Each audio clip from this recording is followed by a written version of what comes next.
Quando eu comecei o meu seminário de filosofia em 1987,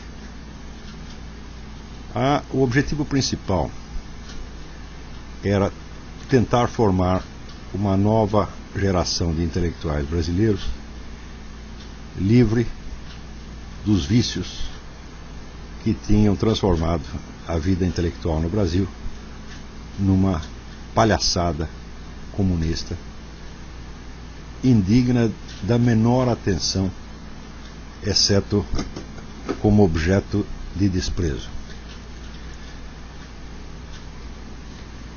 As causas principais de tudo o que se passou no Brasil, na política brasileira, desde então, de passado já 20 anos, são para mim bastante evidentes.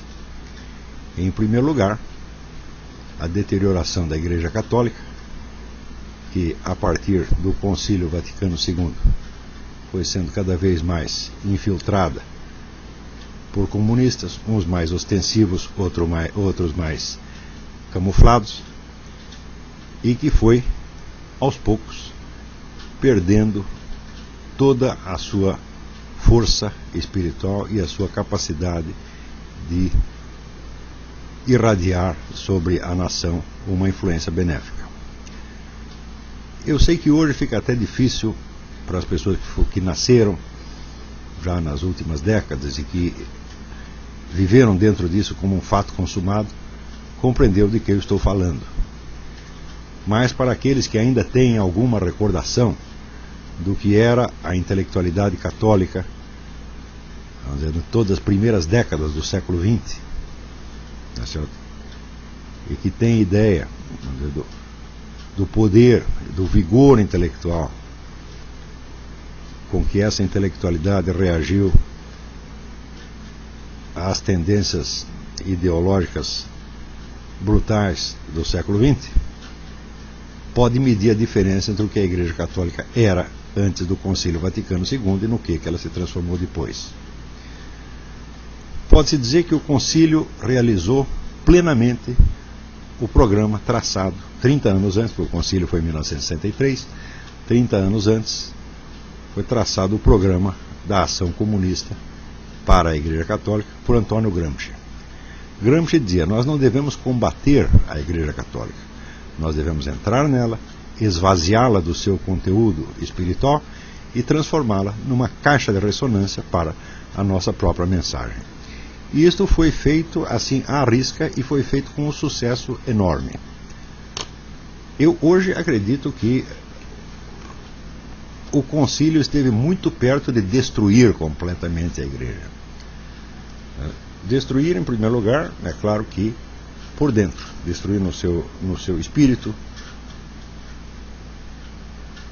na sua missão, no seu senso do dever milenar que tem para com Deus e para com os fiéis,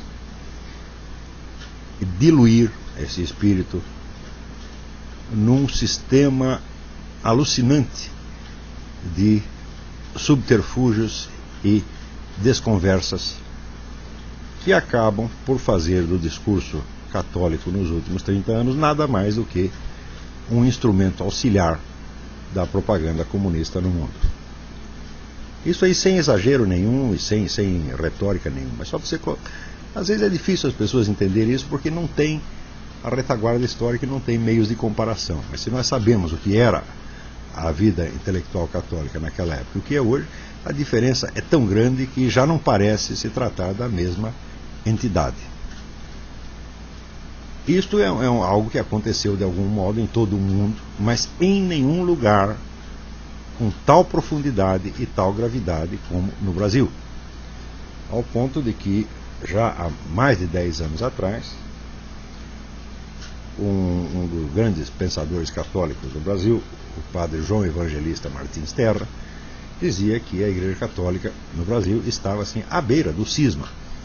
E eu acho que esse cisma já aconteceu. Eu acho que a Igreja Católica no Brasil não tem nada mais a ver com a Igreja Católica no mundo. É só você ir entrar aqui nos Estados Unidos numa igreja qualquer, se tem uma missa, ouvir a pregação, você vê que você está no outro mundo. Tá certo? A mesma coisa na França, na Itália, etc, etc. Por toda parte existe um pouco de teologia da libertação, mas ela foi desarraigada por toda parte. Mas no Brasil ela veio para ficar e ela exerceu uma influência muito mais profunda, tá certo, do que a sua presença nominal deixa entrever. E a segunda causa foi, vamos dizer, na esteira dessa decadência da Igreja Católica, foi a destruição da intelectualidade brasileira em geral.